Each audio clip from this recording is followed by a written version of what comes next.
Assalamualaikum warahmatullahi wabarakatuh. Tesis Imaduddin bin Sarman pernah diuji di kampus mana? Ini dari Dr. Abdul Khair bicara tesis ya teman-teman. Jadi kita tidak memanggil Imaduddin bin Usman lagi, tapi Imaduddin bin Sarman yang tidak diakui oleh Imaduddin itu sendiri. Si Kiai Imaduddin ini sangat luar biasa. Nama ayahnya saja tidak mau disebutnya, padahal beliau lahir, kalau tidak ada ayahnya tidak akan lahir. Nauzubillahi min zalik. Jadi tesis Imaduddin bin Blogspotiyah ya, bukan tesis Imaduddin bin Usman lagi, tapi tesis Imaduddin Blogspotiyah al-Googley wal Googliyah pernah diuji di perguruan tinggi atau kampus mana sehingga bisa disebut sebagai tesis. Nah, ini ada-ada aja si Imaduddin ini ya. Ini yang bicara doktor ya, Dr. Abdul Khair bicara tentang tesis. Mari kita lihat dulu videonya. Ya, kalau dia teori, katakan saya membuat teori dalam tesis saya ragu. Saya ragu kalau S2 itu membuat teori. Anggaplah iya S2 itu membuat teori. Dalam Imaduddin ini, apakah dia mahasiswa pasca sarjana yang sudah lulus di uji tesisnya? Di kampus mana? Terus apakah sudah memenuhi data penelitian atau bahan penelitian, dan dengan sistem penelitian yang demikian ketatnya mengatur tentang masalah metodologi, kemudian bangunan teori apa yang digunakan sehingga dia memiliki kerangka berpikir yang pada akhirnya mengantarkan penelitiannya kepada kesimpulan sebagai jawaban penelitiannya. Di sini penelitiannya kan objektif, tidak berdasarkan prasangka-prasangka. Walaupun ada asumsi, tapi asumsi itu bisa diukur, tentunya terkait dengan variabel penelitian. Nah, dari judulnya saja penelitian itu sudah tergambarkan. Dari judul itu, makanya judul itu mewakili rumusan masalah, mewakili juga teori, bahkan mewakili juga rezim penelitian yang akan diangkat itu seperti apa. Itu sudah kelihatan di situ, karena ada variabel, minimal 2 variabel dalam judul. Nah, judulnya ini apa? Terus akhirnya apa? Membatalkan nasab. Nah, kalau membatalkan nasab, ada tidak penelitian sebelumnya yang mengatakan bahwa hal serupa? Nah, tentu penelitian sebelumnya itu tidak bisa sebangun dengan dia. Yang sebangun dengan dia itu tidak bisa dimasukkan.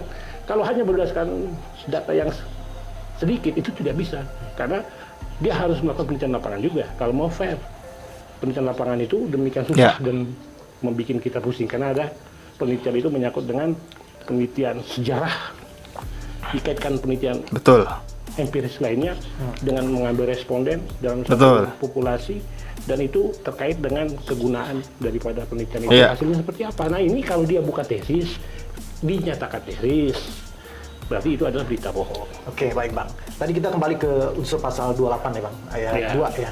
Yang kalau saya tidak salah kan ada SKB juga sebelumnya ya, SKB 3 lembaga, ada kepolisian, kejaksaan, Kominfo, terkait dengan uraian pasal 28 ayat 2. Yang kalau 28-nya itu ujaran kebencian atau pemusuhan. Di ayat 2, di ayat 3-nya itu kebohongan. Ya. Di ayat 2-nya itu kan memang yang harus menjadi fokus titik pembuktian itu terkait dengan adanya motif, benar Bang? Motif bahwa ada tindakan mengajak, menghasut sehingga muncul kebencian begitu Bang? Benar, gini, itu unsur bukan motif, karena disebutkan secara expressis verbis. Oh, dia jadi unsur ya? Unsur, ketika disebutkan secara terlar, dia menjadi unsur. Jadi kesengajaan, itu kan ada coraknya. Disebutkan itu dengan sengaja dan tanpa hak. Nah, itu dulu. Kalau disebutkan dengan sengaja, hampir seluruh pakar hukum dari zaman dulu sampai sekarang, itu ada 3 kandungan di situ, dengan masuk al-rohmah, kedua dolus direktus sadar kepastian, ketiga dolus eventualis sadar kemungkinan. Nah, ini kita perlu tahu. Kalau dengan maksud seseorang mengetahui, menghendaki baik perbuatan maupun akibat, perbuatan dan akibat diketahui, dikehendaki, itu dengan maksud tuh al-rohmah. Orang membunuh direncanakan, berarti memang dikehendaki, diketahui baik perbuatan maupun akibatnya. Matinya orang dikehendaki juga, diketahui juga. Tapi kalau sadar kemungkinan, yang paling bawah, perbuatan dikehendaki, akibat tidak dikehendaki, tapi secara sadar kemungkinan akan terjadi. Tapi akibat ini tidak dikehendaki, dia penanggung jawab.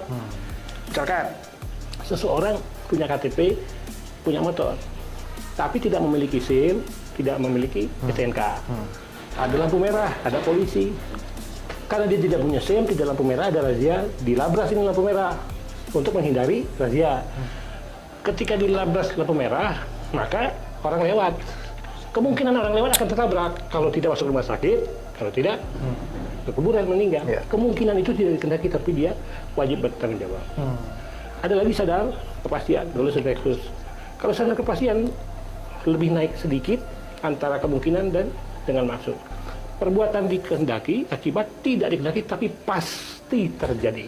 Nah, dulu tuh ada di putusan Hogarth itu kemasan bermaksud.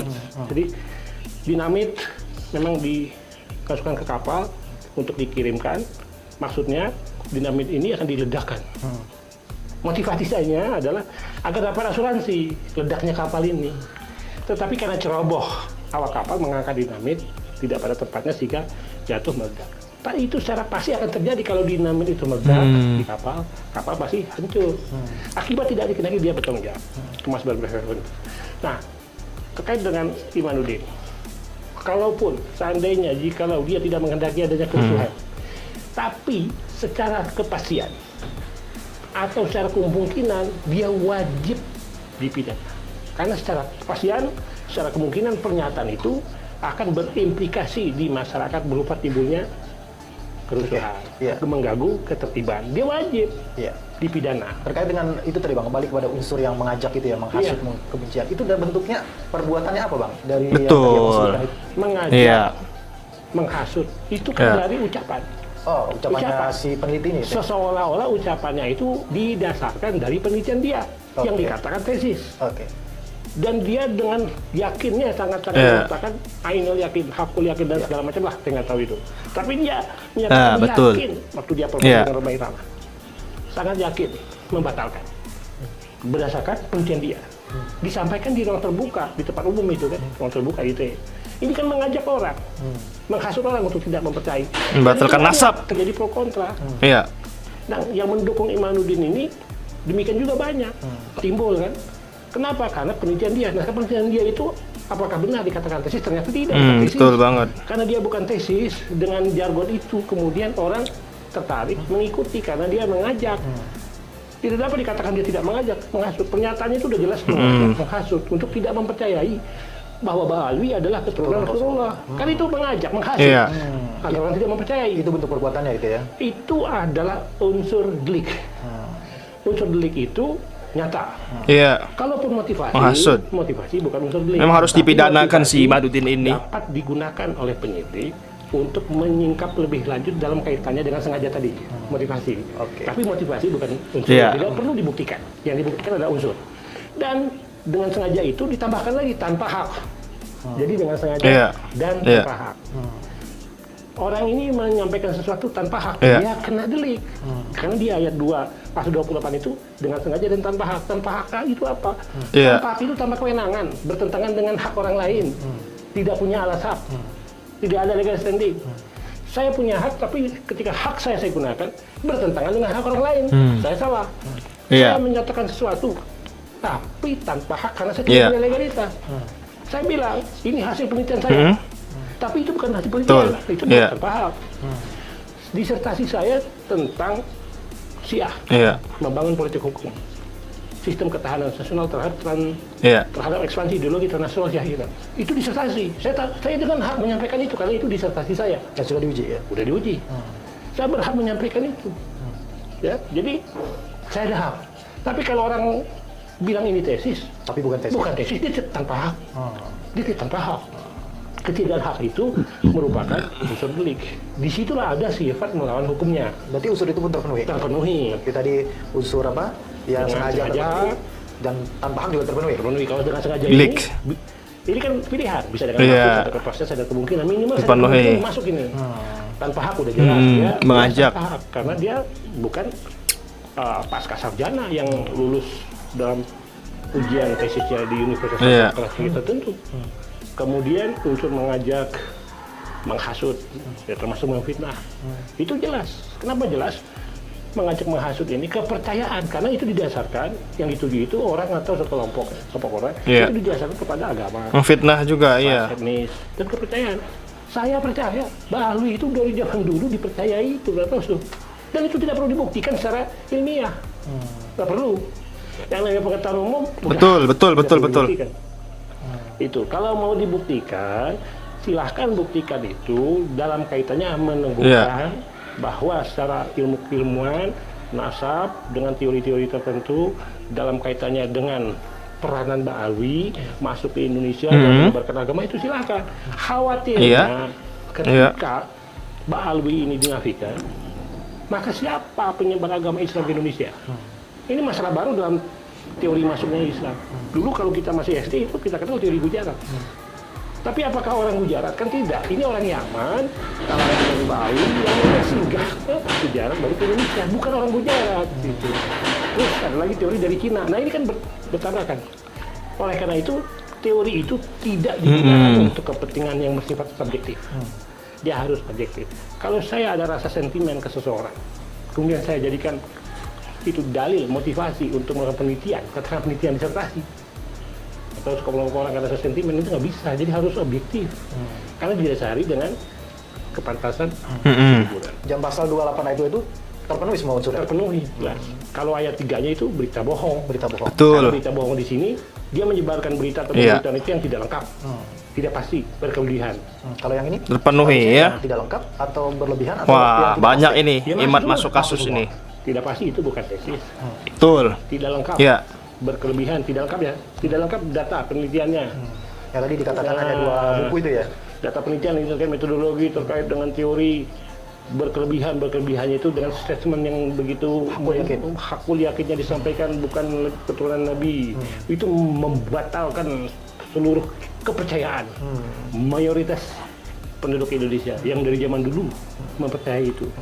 Nah ini kan suatu hal yang sangat bertentangan dengan akal sehat. Betul.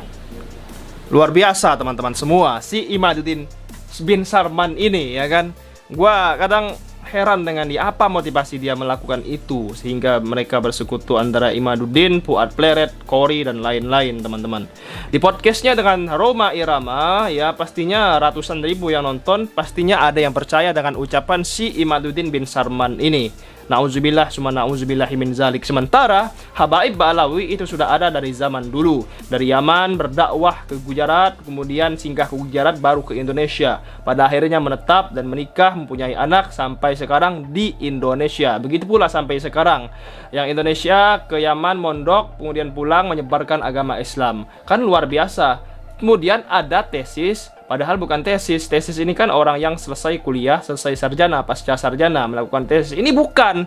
Anda ini kiai gitu loh, ya kan? Anda ini sebenarnya bisa dipidana kalau para habaib melaporkan Anda atas dasar mengajak orang, menghasut orang, ya kan? Menyebarkan berita bohong, ya. Nauzubillah summa nauzubillahi min zalik. Semoga para habaib dengan tegas mengambil tindakan kepada si Imaduddin bin Sarman ini agar bisa dilaporkan ke pihak kepolisian, teman-teman semua.